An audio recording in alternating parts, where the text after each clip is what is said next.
Di tepian Sungai Bengawan, ketika senja mulai memerah, hiduplah seorang pemuda bernama Joko Tingkir atau Mas Karbet. Ia bukan pemuda biasa, darah bangsawan mengalir di tubuhnya. Namun nasib membawanya jauh dari kemewahan istana. Sejak kecil, ia tumbuh sebagai anak sederhana. Diasuh oleh Ki Ageng Tingkir, belajar tentang kesabaran, keberanian, dan menghormati siapapun tanpa memandang status. Dalam dirinya tersimpan kekuatan besar yang bahkan ia sendiri belum sepenuhnya mengerti. Suatu hari, angin perubahan berhembus. Karbet, yang terkenal dengan sikap tegas dan kelihayannya dalam olah kanuragan, memutuskan pergi menuju Kesultanan Demak. Ia ingin mengabdi, membuktikan diri, dan mengembalikan nama baik keluarganya. Perjalanan ini bukan sekadar langkah seorang pemuda. Ini adalah awal dari takdir besar yang telah menunggunya.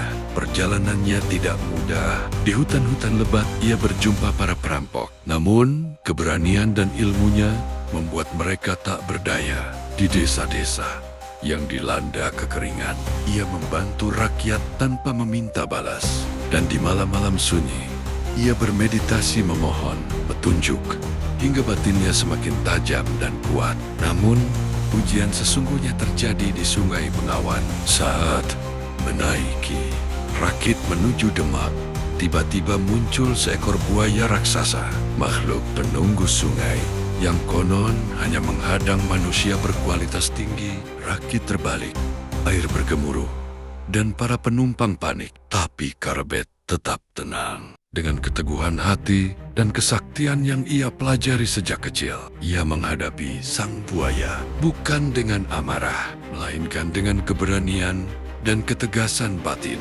Hingga akhirnya sang buaya tunduk, kembali ke kedalaman sungai, seolah mengakui kekuatan Karbet. Peristiwa itu membuat namanya mulai diperbincangkan orang-orang di Demak. Setibanya di istana, Karbet mengikuti serangkaian ujian. Para prajurit senior meremehkannya, menganggapnya hanya pemuda pelosok. Namun di lapangan latihan, ia menunjukkan ketangkasannya mematahkan tombak, menghindari serangan, dan bertarung tanpa melukai lawan secara berlebihan.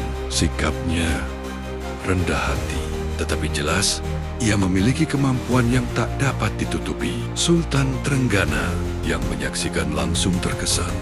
Dan akhirnya, Karbet diangkat menjadi abdi dalam sekaligus prajurit pilihan. Dari hari ke hari, peran Karbet makin besar. Ia menjalankan tugas-tugas berat, dari menjaga keamanan istana hingga mendamaikan masalah di wilayah-wilayah Demak. Hingga suatu hari, keberanian dan kecerdasannya membuat Sultan menaruh kepercayaan yang jauh lebih besar kepadanya. Takdir pun membawa Karbet melangkah lebih jauh. Ia bukan lagi sekadar pemuda yang berjuang membuktikan diri.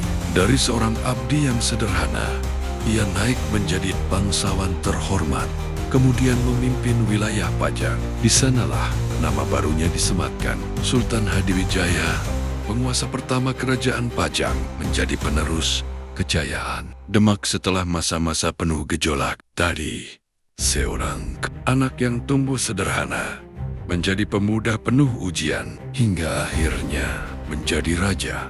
Kisah Joko Tingkir adalah cerita tentang keberanian, tekad, kejujuran, dan kerendahan hati. Ia membuktikan bahwa asal-usul bukanlah penentu akhir kehidupan. Yang menentukan adalah hati yang teguh dan keberanian menghadapi setiap badai yang datang.